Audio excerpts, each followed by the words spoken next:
Chapter 47. Mrs. Dashwood did not hear unmoved the vindication of her former favorite. She rejoiced in his being cleared from some part of his imputed guilt. She was sorry for him. She wished him happy. But the feelings of the past could not be recalled. Nothing could restore him with a faith unbroken, a character unblemished to Marianne. Nothing could do away the knowledge of what the latter had suffered through his means, nor remove the guilt of his conduct towards Eliza. Nothing could replace him, therefore, in her former esteem, nor injure the interests of Colonel Brandon. Had Mrs. Dashwood, like her daughter, heard Willoughby's story from himself, had she witnessed his distress and been under the influence of his countenance and his manner, it's probable that her compassion would have been greater. But it was neither in Elinor's power nor in her wish to rouse such feelings in another by her retailed explanation as had at first been called forth in herself. Reflection had given calmness to her judgment, and sobered her own opinion of Willoughby's deserts. She wished, therefore, to declare only the simple truth, and lay open such facts as were really due to his character, without any embellishment of tenderness to lead the fancy astray. In the evening, when they were all three together, Marianne began voluntarily to speak of him again. But that it was not without an effort. The restless, unquiet thoughtfulness in which she had been for some time previously sitting, her color rising as she spoke, and her unsteady voice plainly showed. "I will assure you both," said she, "that I see everything, as you can desire me to do." Mrs. Dashwood would have interrupted her instantly with soothing tenderness, had not Elinor, who really wished to hear her sister's unbiased opinion, by an eager sign engaged her silence. Marianne slowly continued. "It's a great relief to me what Elinor told me this morning. I have now heard exactly what I wished to hear."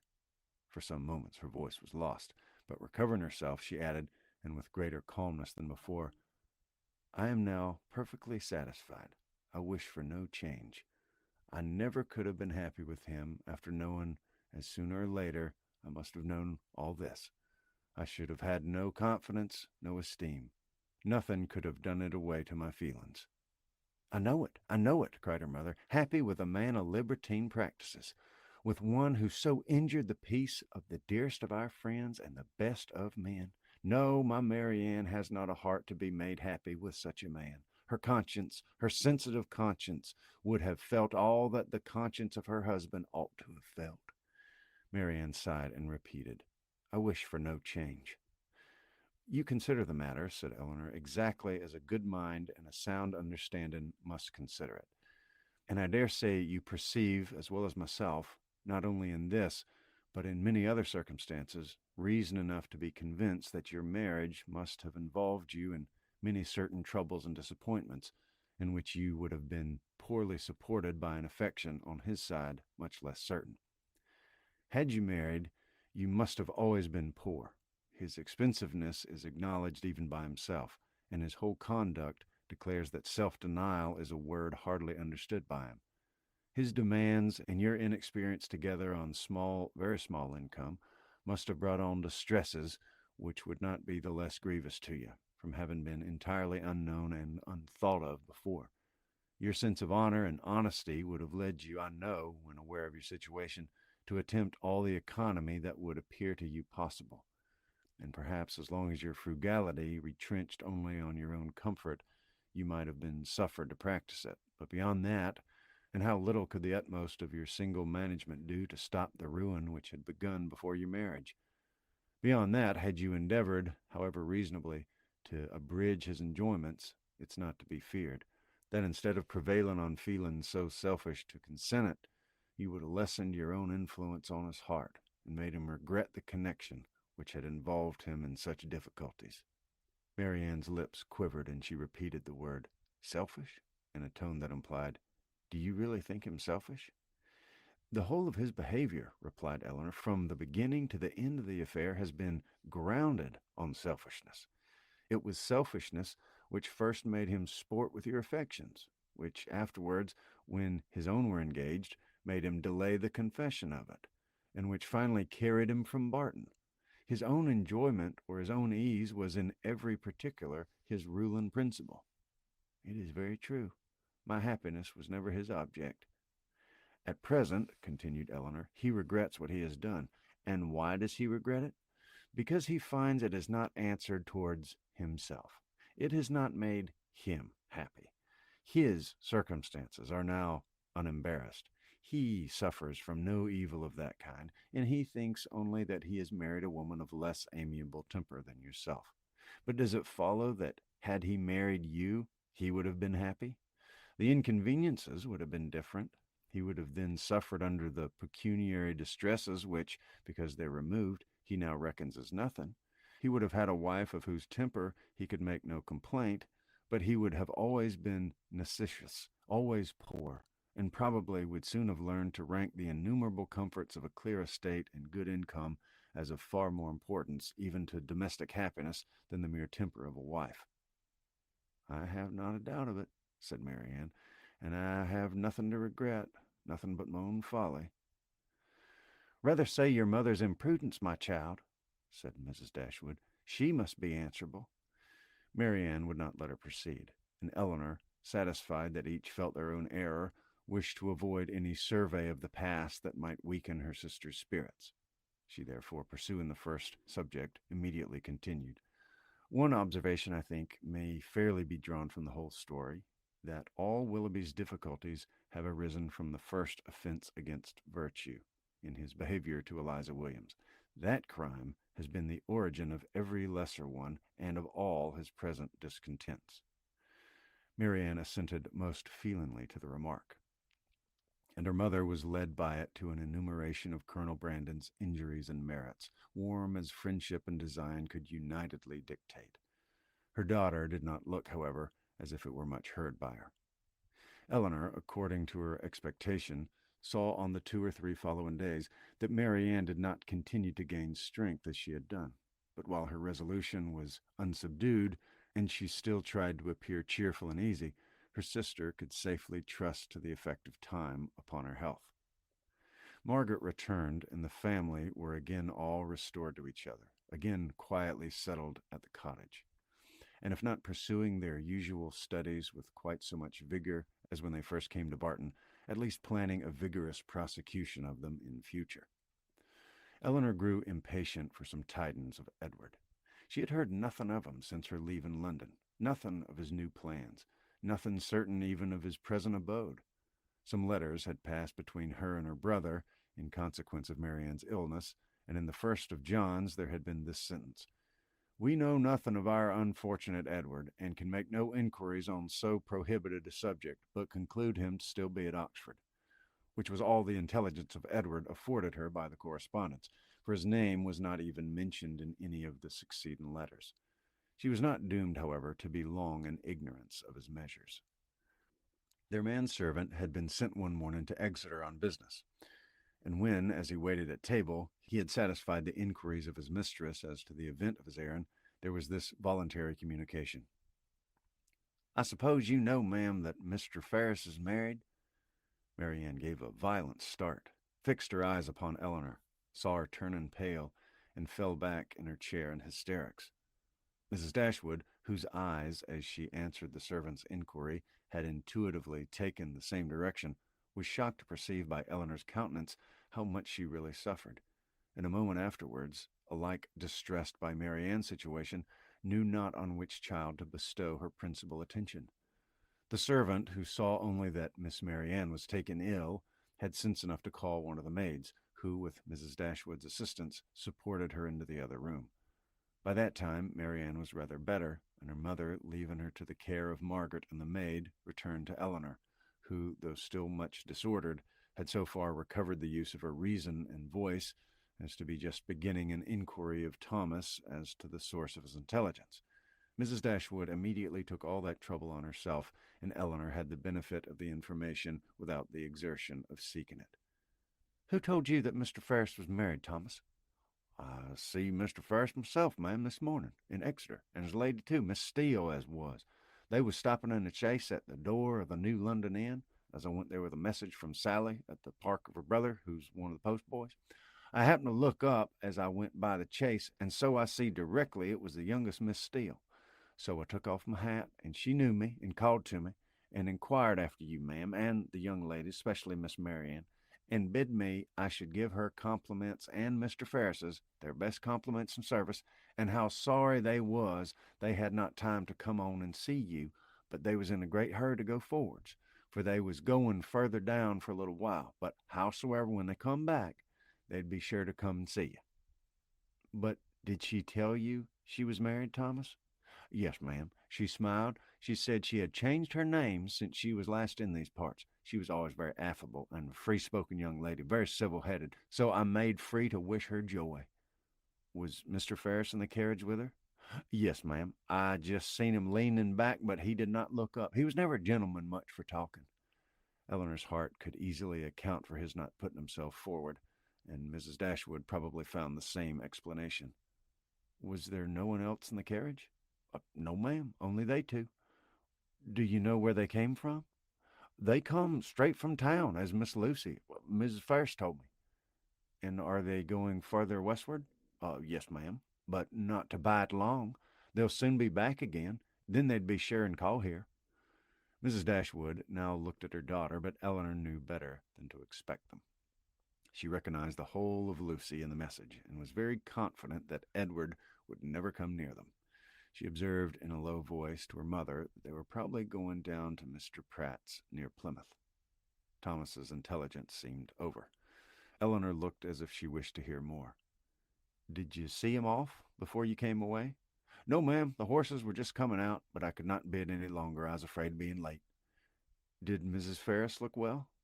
Yes, ma'am. She said how she was very well, and to my mind she was always a very handsome young lady, and she seemed very vastly contented. Mrs. Dashwood could think of no other question, and Thomas and the tablecloth, now alike needless, were soon afterwards dismissed. Marianne had already sent to say that she should eat nothing more. Mrs. Dashwood's and Eleanor's appetites were equally lost, and Margaret might think herself very well off that with such uneasiness as both her sisters had lately experienced, so much reason as they had often had to be careless of their meals, she had never been obliged to go without her dinner before. When the dessert and the wine were arranged, and Mrs. Dashwood and Eleanor were left by themselves, they remained long together in a similarity of thoughtlessness and silence. Mrs. Dashwood feared to hazard any remark, and ventured not to offer consolation. She had now found that she had erred in relying on Eleanor's representation of herself, and justly concluded that everything had been expressly softened at the time to spare her from an increase of unhappiness, suffering as she had suffered for Marianne.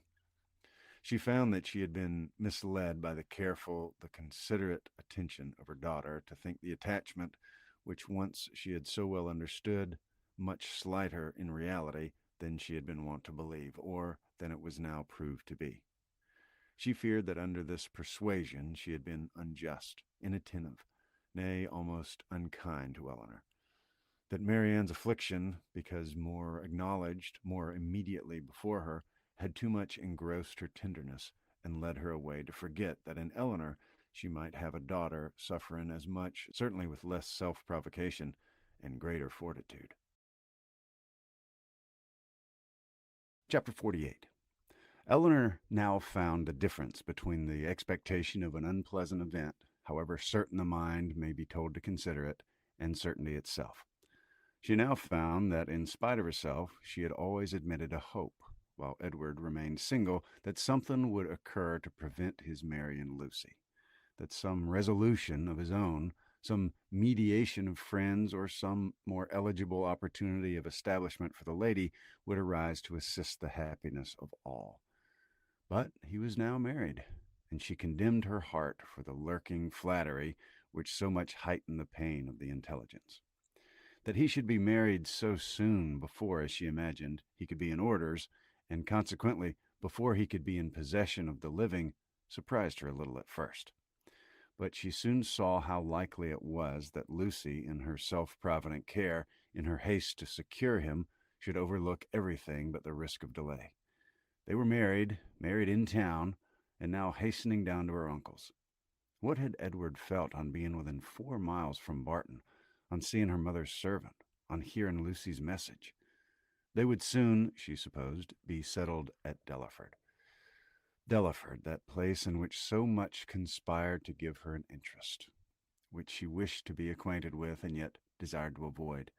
She saw them in an instant in her parsonage house, saw in Lucy the active, contriving manager, uniting at once a desire of smart appearance with the utmost frugality, and ashamed to be suspected of half her economical practices, pursuing her own interest in every thought, courting the favor of Colonel Brandon, of Mrs. Jennings, and of every wealthy friend. In Edward she knew not what she saw, nor what she wished to see, happy or unhappy. Nothing pleased her. She turned away her head from every sketch of him. Eleanor flattered herself that some one of her connections in London would write to them to announce the event and give further particulars. But day after day passed off and brought no letter, no tidings. Though uncertain that any one were to blame, she found fault with every absent friend. They were all thoughtless or indolent. "When do you write to Colonel Brandon, ma'am?" was an inquiry which sprung from the impatience of her mind to have something going on. "I wrote to him, my love, last week, and rather expect to see him than to hear from him again. I earnestly pressed his coming to us, and should not be surprised to see him walk in today or tomorrow or any day." This was gaining something to look forward to. Colonel Brandon must have some information to give. Scarcely had she so determined it when the figure of a man on horseback drew her eyes to the window. He stopped at their gate. It was a gentleman. It was Colonel Brandon himself. Now she could hear no more, and she trembled in expectation of it. But it was not Colonel Brandon, neither his air nor his height. Were it possible, she must say it must be Edward. She looked again. He had just dismounted. She could not be mistaken. It was Edward. She moved away and sat down. "He comes from Mr. Pratt's purposely to see us. I will be calm. I will be mistress of myself." In a moment she perceived that the others were likewise aware of the mistake. She saw her mother and Marianne change color, saw them look at herself and whisper a few sentences to each other. She would have given the world to be able to speak, and to make them understand that she hoped no coolness, no slight would appear in their behavior to him. But she had no utterance, and was obliged to leave all to their own discretion. Not a syllable passed aloud. They all waited in silence for the appearance of their visitor. His footsteps were heard along the gravel path. In a moment he was in the passage, and in another he was before them. His countenance, as he entered the room, was not too happy even for Eleanor. His complexion was white with agitation, and he looked as if fearful of his reception and conscious that he merited no kind one. Mrs. Dashwood, however, conforming, as she trusted, to the wishes of that daughter, by whom she then meant in the warmth of her heart to be guided in everything, met with a look of forced complacency, gave him her hand, and wished him joy. He colored and stammered out an unintelligible reply. Eleanor's lips had moved with her mother's, and when the moment of action was over, she wished that she had shaken hands with him too, but it was then too late, and with a countenance meaning to be open, she sat down again and talked of the weather. Marianne had retreated as much as possible out of sight to conceal her distress, and Margaret, understanding some part but not the whole of the case, thought it incumbent on her to be dignified, and therefore took a seat as far from him as she could, and maintained a strict silence. When Eleanor had ceased to rejoice in the dryness of the season, an awful pause took place. It was put to an end by Mrs. Dashwood, who felt obliged to hope that he had left Mrs. Ferrars very well. In a hurried manner he replied in the affirmative. Another pause. Eleanor, resolving to exert herself, though fearing the sound of her own voice, now said, "Is Mrs. Ferrars at Longstaple?" "At Longstaple?" he replied with an air of surprise. No, my mother's in town." "I meant," said Eleanor, taking up some work from the table, "to inquire for Mrs. Edward Ferrars." She dared not look up, but her mother and Marianne both turned their eyes on him. He colored, seemed perplexed, looked doubtingly, and after some hesitation said, "Perhaps you mean my brother. You mean Mrs. Robert Ferrars." "Mrs. Robert Ferrars," was repeated by Marianne and her mother in an accent of the utmost amazement, and though Eleanor could not speak, even her eyes were fixed on him with the same impatient wonder. He rose from his seat and walked to the window, apparently from not knowing what to do. He took up a pair of scissors that lay there, and while spoiling them both in their sheath by cutting the latter to pieces as he spoke, said in a hurried voice, "Perhaps you don't know, you may not have heard that my brother is lately married to the youngest, to Miss Lucy Steele." His words were echoed with unspeakable astonishment by all but Eleanor, who sat with her head leaning over her work in a state of such agitation as made her hardly know where she was. "Yes," said he, "they were married last week, and are now at Dawlish." Eleanor could sit no longer. She almost ran out of the room, and as soon as the door was closed, burst into tears of joy, which at first she thought would never cease. Edward, who had till then looked anywhere rather than at her, saw her hurry away and perhaps saw or even heard her emotion, for immediately afterward he fell into a reverie which no remarks, no inquiries, no affectionate address of Mrs. Dashwood could penetrate, and at last, without saying a word, quitted the room and walked out towards the village, leaving the others in the greatest astonishment and perplexity on a change in his situation, so wonderful and so sudden, a perplexity which they had no means of lessening but by their own conjectures.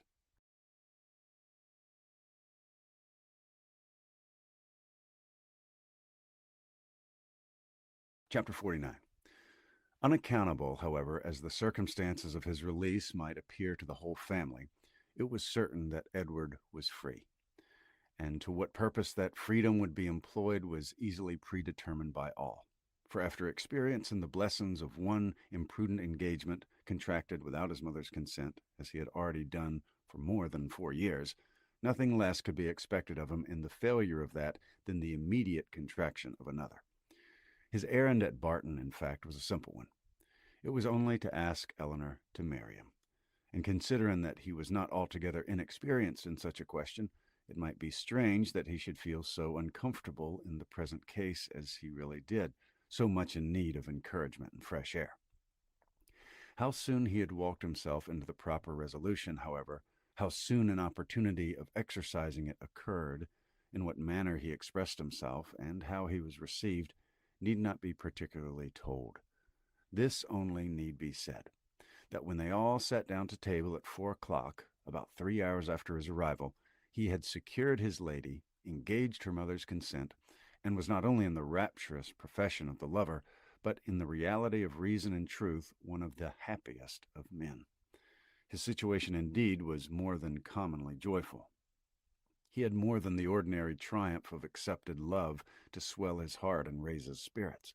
He was released without any reproach to himself from an entanglement which had long formed his misery, from a woman whom he had long ceased to love, and elevated at once to that security with another, which he must have thought of almost with despair as soon as he had learnt to consider it with desire. He was brought not from doubt or suspense, but from misery to happiness, and the change was openly spoken in such a genuine, flowing, grateful cheerfulness as his friends had never witnessed in him before.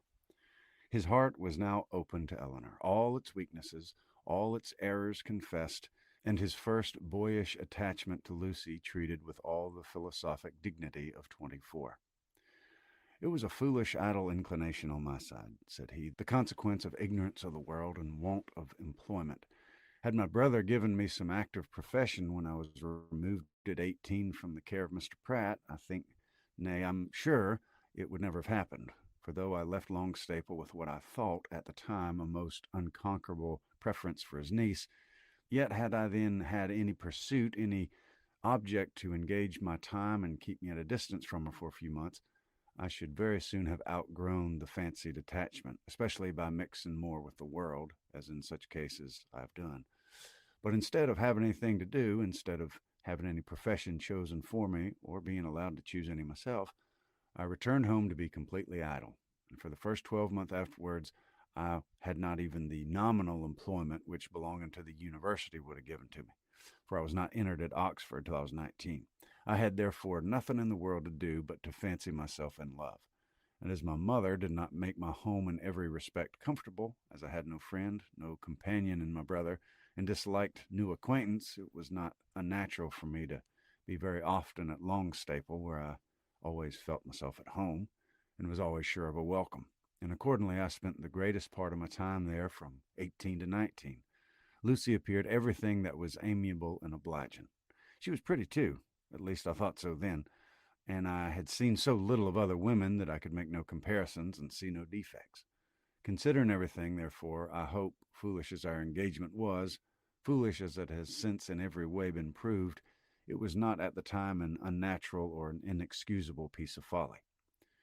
The change which a few hours had wrought in the minds and the happiness of the Dashwoods was so great, as promised them all the satisfaction of a sleepless night. Mrs. Dashwood, too happy to be comfortable, knew not how to love Edward nor praise Eleanor enough, how to be enough thankful for his release without wounding his delicacy, nor how at once to give him leisure for unrestrained conversation together, and yet enjoy, as she wished, the sight and society of both. Marianne could speak her happiness only by tears. Comparisons would occur, regrets would arise, and her joy, though sincere as her love for her sister, was a kind to give her neither spirits nor language. But Eleanor, how are her feelings to be described? From the moment of learning that Lucy was married to another, that Edward was free, to the moment of his justifying the hopes which had so instantly followed, she was everything by turns but tranquil. But when the second moment had passed, when she found every doubt, every solicitude removed, compared her situation with what so lately it had been, saw him honorably released from his former engagement, saw him instantly profiting by the release to address herself and declare an affection as tender, as constant as she had ever supposed it to be, she was oppressed, she was overcome by her own felicity, and happily disposed, as is the human mind, to be easily familiarized with any change for the better. It required several hours to give sedateness to her spirits or any degree of tranquillity to her heart. Edward was now fixed at the cottage at least for a week. For whatever other claims might be made on him, it was impossible that less than a week should be given up to the employment of Eleanor's company, or suffice to say half that was to be said of the past, the present, and the future. For though a very few hours spent in the hard labor of incessant talking will dispatch more subjects than can really be in common between any two rational creatures, yet with lovers it's different. Between them no subject is finished, no communication is even made till it has been made at least 20 times over. Lucy's marriage, the unceasing and reasonable wonder among them all, formed of course one of the earliest discussions of the lovers, and Eleanor's particular knowledge of each party made it appear to her in every view as one of the most extraordinary and unaccountable circumstances she'd ever heard. How they could be thrown together, and by what attraction Robert could be drawn on to marry a girl of whose beauty she had herself heard him speak of without any admiration, a girl too already engaged to his brother, and on whose account that brother had been thrown off by his family, it was beyond her comprehension to make out. To her own heart it was a delightful affair. To her imagination it was even a ridiculous one, but to her reason, her judgment, it was completely a puzzle. Edward could not only attempt an explanation by supposing that perhaps at first accidentally meeting the vanity of one had been so worked on by the flattery of the other as to lead by degrees to all the rest. Eleanor remembered what Robert had told her in Harley Street of his opinion of what his own mediation in his brother's affairs might have done if applied in time. She repeated it to Edward. That was exactly like Robert, was his immediate observation, and that, he presently added, might perhaps be in his head when the acquaintance between them first began, and Lucy perhaps at first might think only of procuring his good offices in my favor. Other designs might arise afterward. How long it had been carrying on between them, however, he was equally at a loss with herself to make out, for at Oxford, where he had remained her choice ever since his quitting London, he had had no means of hearing of her but from herself, and her letters to the very last were neither less frequent nor less affectionate than usual. Not the smallest suspicion, therefore, had ever occurred to prepare him for what followed, and when at last it burst on him in a letter from Lucy herself, he had been for some time, he believed, half stupefied between the wonder, the horror, and the joy of such a deliverance. He put the letter into Eleanor's hands.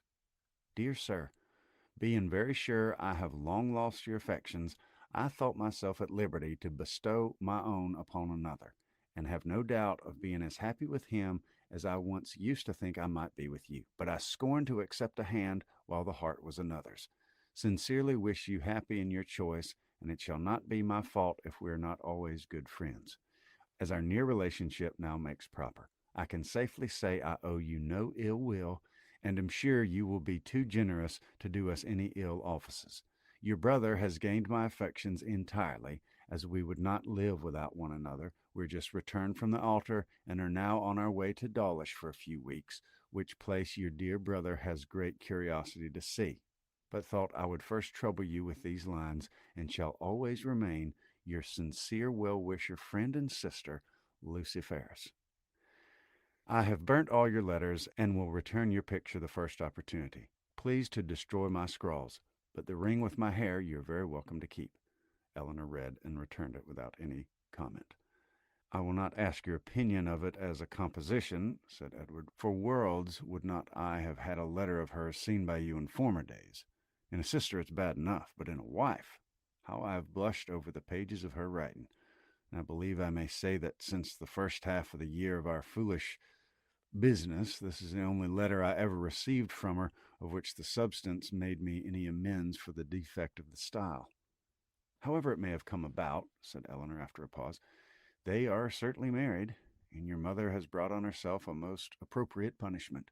The independence she settled on Robert, through resentment against you, has put it in his power to make his own choice, and she has actually been bribing one son with 1,000 a year to do the very deed which she disinherited the other for intending to do.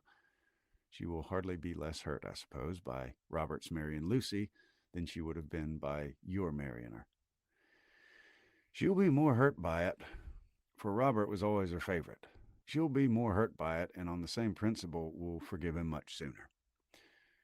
In what state the affair stood at present between them, Edward knew not, for no communication with any of his family had yet been attempted by him. He had quitted Oxford within 24 hours after Lucy's letter arrived, and with only one object before him, the nearest road to Barton, had had no leisure to form any scheme of conduct with which that road did not hold the most intimate connection. He could do nothing till he were assured of his fate with Miss Dashwood, and by his rapidity in seeking that fate, it is to be supposed, in spite of the jealousy with which he had once thought of Colonel Brandon, in spite of the modesty with which he rated his own deserts, and the politeness with which he talked of his doubts, he did not, upon the whole, expect a very cruel reception. It was his business, however, to say that he did, and he said it very prettily. What he might say on the subject of a 12-month after must be referred to the imagination of husbands and wives. That Lucy had certainly meant to deceive, to go off with a flourish of malice against him in her message by Thomas, was perfectly clear to Eleanor, and Edward himself, now thoroughly enlightened on her character, had no scruple in believing her capable of the utmost meanness of wanton ill nature. Though his eyes had been long opened, even before his acquaintance with Eleanor began, to her ignorance and a want of liberality in some of her opinions, they had been equally imputed by him to her want of education. Until her last letter reached him, he had always believed her to be a well-disposed, good-hearted girl, and thoroughly attached to himself. Nothing but such a persuasion could have prevented his putting an end to an engagement which, long before the discovery of it, laid him open to his mother's anger, had been a continual source of disquiet and regret to him. I thought it my duty, said he, independent of my feelings, to give her the option of continuing the engagement or not, when I was renounced by my mother, and stood to all the appearance without a friend in the world to assist me.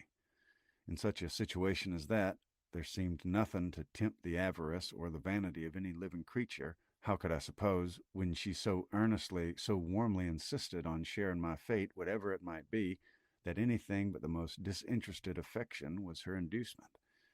And even now I cannot comprehend on what motive she acted, or what fancied advantage it could be to her, to be fettered to a man for whom she had not the smallest regard, and who had only 2,000 pounds in the world.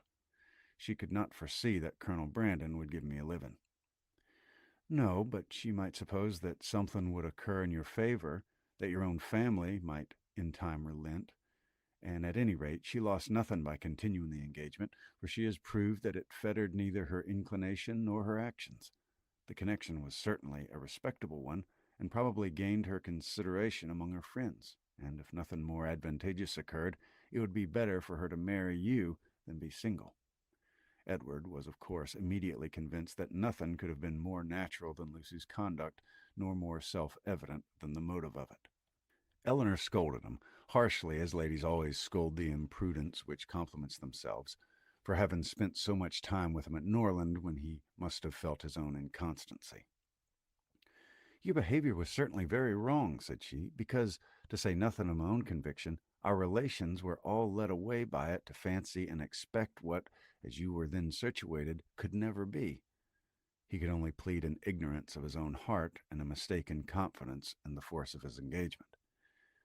"I was simple enough to think that because my faith was plighted to another, there could be no danger in my being with you, and that the consciousness of my engagement was to keep my heart as safe and sacred as my honor. I felt that I admired you, but I told myself it was only friendship. Until I began to make comparisons between yourself and Lucy, I didn't know how far I was got. After that, I suppose I was wrong in remaining so much in Sussex, and the arguments with which I reconciled myself to the expedience of it were no better than these. The danger is my own. I am doing no injury to anybody but myself." Eleanor smiled and shook her head.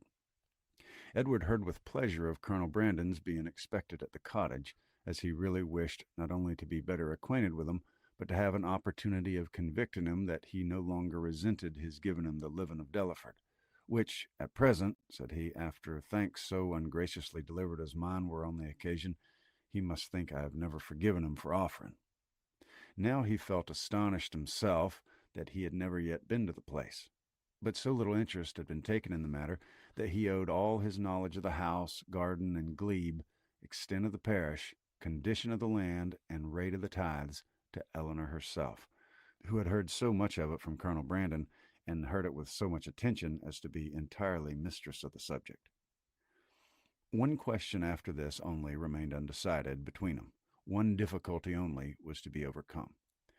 They were brought together by mutual affection, with the warmest approbation of their real friends. Their intimate knowledge of each other seemed to make their happiness certain, and they only wanted something to live upon. Edward had £2,000, and Eleanor one, which, with Delaford living, was all that they could call their own, for it was impossible that Mrs. Dashwood should advance anything. And they were neither of them quite enough in love to think that £350 a year would supply them with the comforts of life. Edward was not entirely without hopes of some favorable change in his mother towards him, and on that he rested for the residue of their income. But Eleanor had no such dependence, for since Edward would still be unable to marry Miss Morton, and his choosing her had been spoken of in Mrs. Ferris's flattering language as only a lesser evil than his choosing Lucy Steele, she feared that Robert's offense would serve no other purpose than to enrich Fanny. About 4 days after Edward's arrival, Colonel Brandon appeared, to complete Mrs. Dashwood's satisfaction, and to give her the dignity of having, for the first time since her living at Barton, more company with her than her house would hold. Edward was allowed to retain the privilege of first comer, and Colonel Brandon therefore walked every night to his old quarters at the park, from whence he usually returned in the morning, early enough to interrupt the lovers' first tete-a-tete before breakfast. A 3 weeks' residence at Delaford, where, in his evening hours at least, he had little to do but to calculate the disproportion between 36 and 17, brought him to Barton temper of mind which needed all the improvement in Marianne's looks, all the kindness of her welcome, and all the encouragement of her mother's language to make it cheerful. Among such friends, however, and such flattery, he did revive. No rumor of Lucy's marriage had yet reached him. He knew nothing of what had passed, and the first hours of his visit were consequently spent in hearing and in wondering. Everything was explained to him by Mrs. Dashwood, and he found fresh reason to rejoice in what he had done for Mr. Ferris, since eventually it promoted the interest of Eleanor. It would be needless to say that the gentlemen advanced in the good opinion of each other as they advanced in each other's acquaintance, for it could not be otherwise. Their resemblance in good principles and good sense, in disposition and manner of thinking, would probably have been sufficient to unite them in friendship without any other attraction. But their being in love with two sisters, and two sisters fond of each other, made that mutual regard inevitable and immediate, which might otherwise have waited the effect of time and judgment.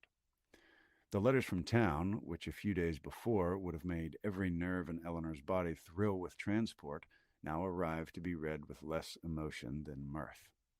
Mrs. Jennings wrote to tell the wonderful tale, to vent her honest indignation against the Jilton girl, and pour forth her compassion towards poor Mr. Edward, who she was sure had quite doted upon the worthless hussy, and was now by all accounts almost broken-hearted at Oxford.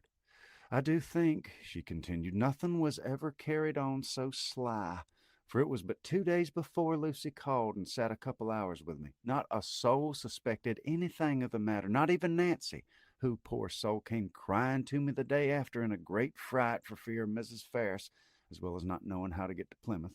For Lucy, it seemed, borrowed all her money before she went off to be married, on purpose, we suppose, to make a show with, and poor Nancy had not even 7 shillings in the world. So I was glad to give her 5 guineas to take her down to Exeter, where she thinks of staying 3 or 4 weeks with Mrs. Burgess, and hopes, as I tell her, to fall in with the doctor again. And I must say that Lucy's crossness not to take him along with him in the chase is worse than all. Poor Mr. Edward, I cannot get him out of my head. But you must send for him to Barton, and Miss Marianne must try to comfort him. Mr. Dashwood's strains were more solemn. Mrs. Ferris was the most unfortunate of women. Poor Fanny had suffered agonies of sensibility, and he considered the existence of each under such a blow with grateful wonder. Robert's offense was unpardonable, but Lucy's was infinitely worse.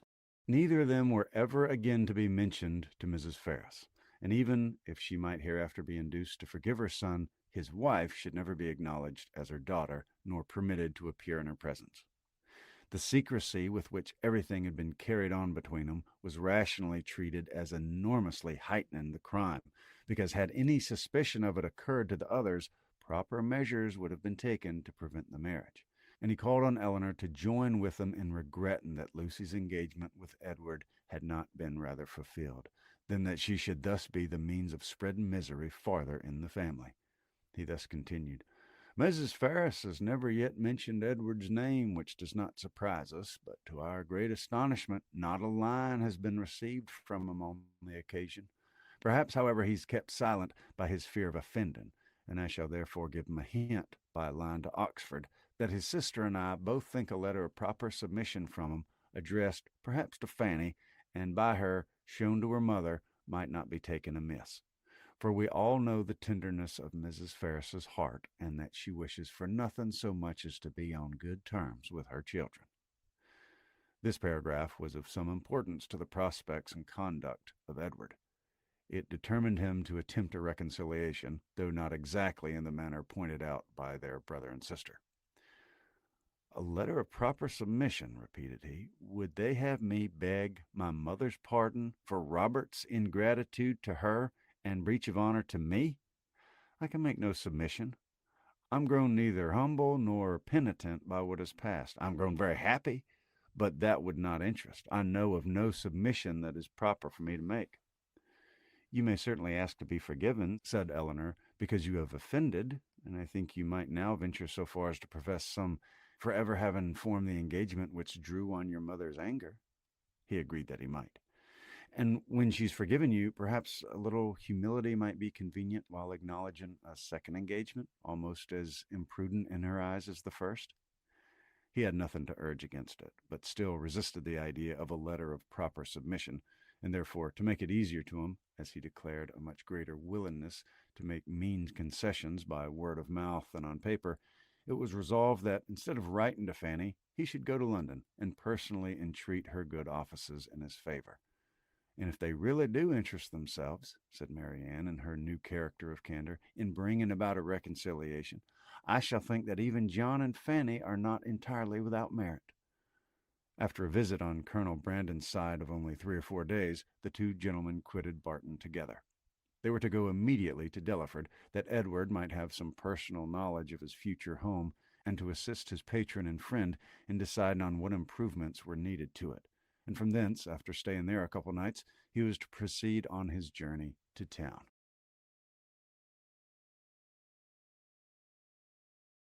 Chapter 50.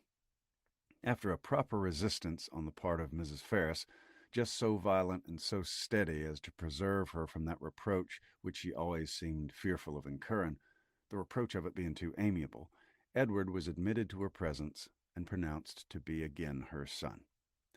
Her family of late had been exceedingly fluctuating. For many years of her life she had had 2 sons, but the crime and annihilation of Edward a few weeks ago had robbed her of 1. The similar annihilation of Robert had left her for a fortnight without any, and now, by the resuscitation of Edward, she had 1 again. In spite of his being allowed once more to live, however, he did not feel the continuance of his existence secure till he had revealed his present engagement, for the publication of that circumstance, he feared, might give a sudden turn to his constitution and carry him off as rapidly as before. With apprehensive caution, therefore, it was revealed, and he was listened to with unexpected calmness. Mrs. Ferrars at first reasonably endeavored to dissuade him from marrying Miss Dashwood by every argument in her power, told him that in Miss Morton he would have a woman of higher rank and larger fortune, and enforced the assertion by observing that Miss Morton was the daughter of a nobleman with 30,000 pounds, while Miss Dashwood was only the daughter of a private gentleman with no more than 3. But when she found that, though perfectly admitting the truth of her representation, he was by no means inclined to be guided by it, she judged it wisest, from the experience of the past, to submit, and therefore, after such an ungracious delay as she owed to her own dignity, and as served to prevent every suspicion of goodwill, she issued her decree of consent to the marriage of Edward and Eleanor. What she would engage to do towards augmenting their income was next to be considered, and here it plainly appeared that though Edward was now her only son, he was by no means her eldest, for while Robert was inevitably endowed with £1,000 a year, not the smallest objection was made against Edward's taking orders for the sake of 250 at the utmost, nor was anything promised either for the present or in future beyond the £10,000 which had been given with Fanny. It was as much, however, as was desired, and more than was expected, by Edward and Eleanor, and Mrs. Ferrars herself, by her shuffling excuses, seemed the only person surprised at her not giving more. With an income quite sufficient to their wants thus secured to them, they had nothing to wait for after Edward was in possession of the living but the readiness of the house, to which Colonel Brandon, with an eager desire for the accommodation of Eleanor, was making considerable improvements. And after waiting some time for their completion, after experiencing, as usual, 1,000 disappointments and delays from the unaccountable dilatoriness of the workmen, Eleanor, as usual, broke through the first positive resolution of not marrying till everything was ready, and the ceremony took place in Barton Church early in the autumn. The first month after their marriage was spent with their friend at the mansion house, from whence they could superintend the progress of the parsonage and direct everything as they liked on the spot, could choose papers, project shrubberies, and invent a sweep. Mrs. Jennings's prophecies, though rather jumbled together, were chiefly fulfilled, for she was able to visit Edward and his wife in their parsonage by Michaelmas, and she found in Eleanor and her husband, as she really believed, one of the happiest couples in the world. They had, in fact, nothing to wish for but the marriage of Colonel Brandon and Mary Ann, and rather better pasturage for their cows. They were visited on their first settling by almost all their relations and friends. Mrs. Ferrars came to inspect the happiness which she was almost ashamed of having authorized, and even the Dashwoods were at the expense of a journey from Sussex to do them honor. "I will not say that I'm disappointed, my dear sister," said John, as they were walking together one morning before the gates of Delaford House. "That would be saying too much, for certainly you have been one of the most fortunate young women in the world, as it is. But I confess it would give me great pleasure to call Colonel Brandon brother. His property here, his place, his house, everything is in such respectable and excellent conditions. And his woods! I have not seen such timber anywhere in Dorsetshire as there's now standing in Delaford Hanger.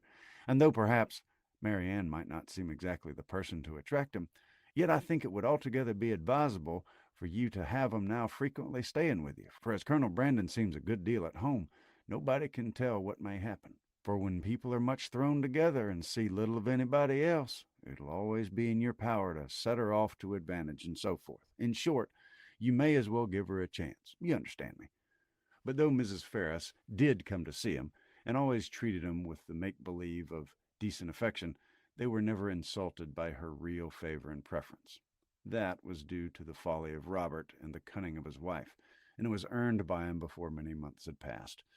The selfish sagacity of the latter, which had first drawn Robert into the scrape, was the principal instrument of his deliverance from it, for her respectful humility, assiduous attentions, and endless flatteries, as soon as the smallest opening was given for their exercise, reconciled Mrs. Ferris to his choice and re-established him completely in her favor.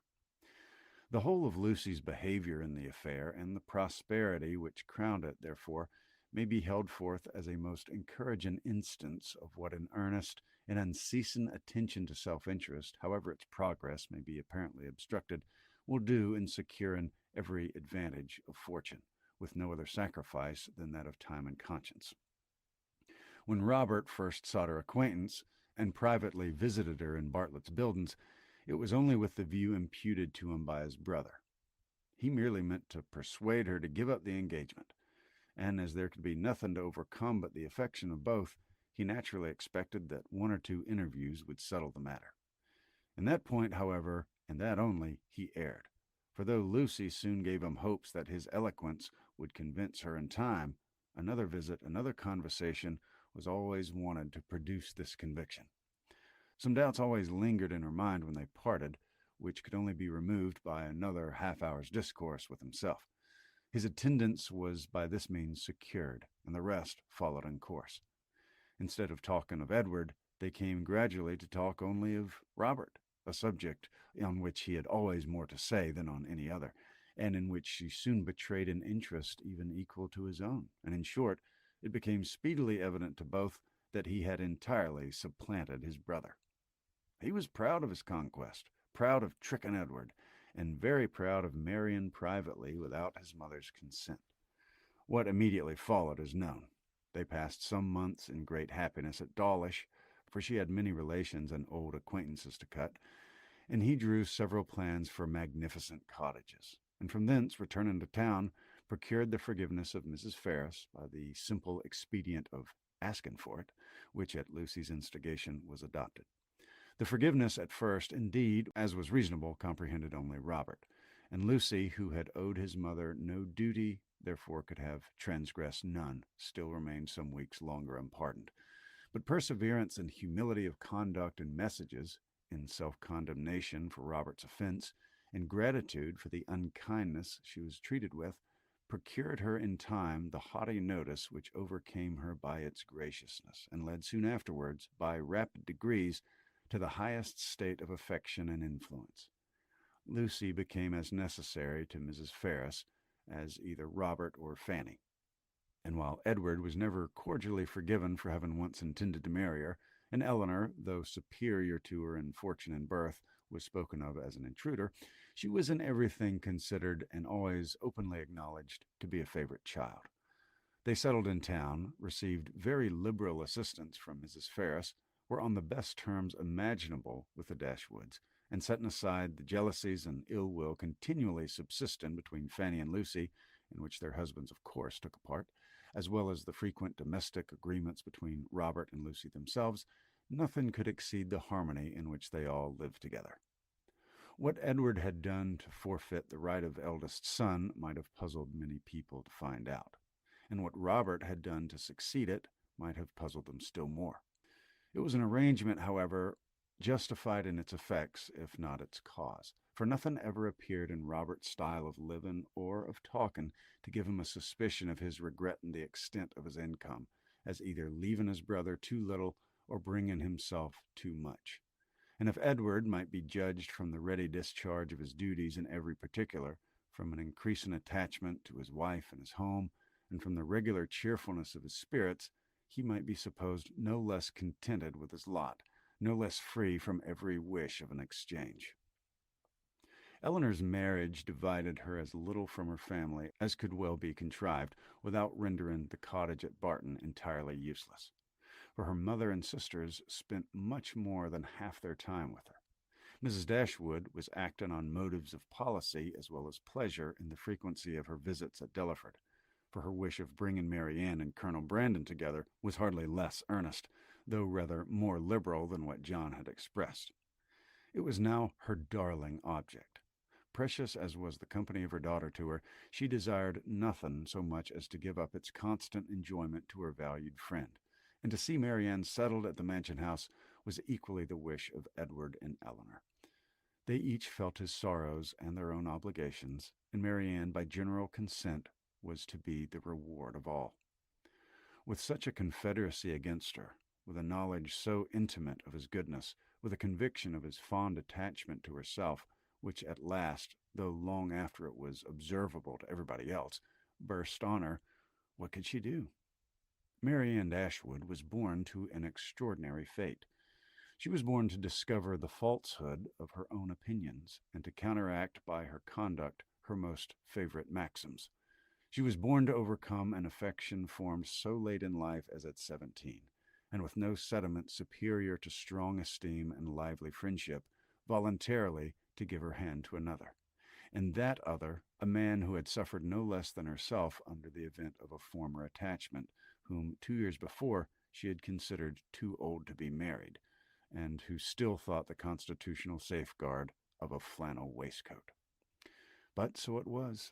Instead of falling a sacrifice to an irresistible passion, as once she had fondly flattered herself with expecting, instead of remaining even forever with her mother, and finding her only pleasure in retirement and study, as afterwards, in her more calm and sober judgment, she had determined on, she found herself at 19 submitting to new attachments, entering on new duties, placed in a new home, a wife, the mistress of a family, and the patroness of a village. Colonel Brandon was now as happy as all those who best loved him believed he deserved to be. In Marianne, he was consoled for every past affliction. Her regard and her society restored his mind to animation and his spirits to cheerfulness, and that Marianne found her own happiness in forming his was equally the persuasion and delight of each observant friend. Marianne could never love by halves, and her whole heart became in time as much devoted to her husband as it had once been to Willoughby. Willoughby could not hear of her marriage without a pang, and his punishment was soon afterwards complete in the voluntary forgiveness of Mrs. Smith, who, by stating his marriage with a woman of character as the source of her clemency, gave him reason for believing that had he behaved with honor towards Marianne, he might at once have been happy and rich. That his repentance of misconduct, which thus brought its own punishment, was sincere, need not be doubted, nor that he long thought of Colonel Brandon with envy and Marianne with regret, but that he was forever inconsolable, that he fled from society or contracted a habitual gloom of temper or died of a broken heart, must not be depended on, for he did neither. He lived to exert and frequently to enjoy himself. His wife was not always out of humor, nor his home always uncomfortable, and in his breed of horses and dogs, and in sport of every kind, he found no inconsiderable degree of domestic felicity. For Marianne, however, in spite of his uncivility in surviving her loss, he always retained the decided regard which interested him in everything that befell her, and made her his secret standard of perfection in woman. And many a rise in beauty would be slighted by him in after days as bearing no comparison with Mrs. Brandon. Mrs. Dashwood was prudent enough to remain at the cottage without attempting a removal to Delaford, and fortunately for Sir John and Mrs. Jennings, when Marianne was taken from them, Margaret had reached an age highly suitable for dancing, and not very ineligible for being supposed to have a lover. Between Barton and Delaford there was that constant communication which strong family affection would naturally dictate, and among the merits and the happiness of Eleanor and Marianne, let it not be ranked as the least considerable that, though sisters, and living almost within sight of each other, they could live without disagreement between themselves or producing coolness between their husbands. The end.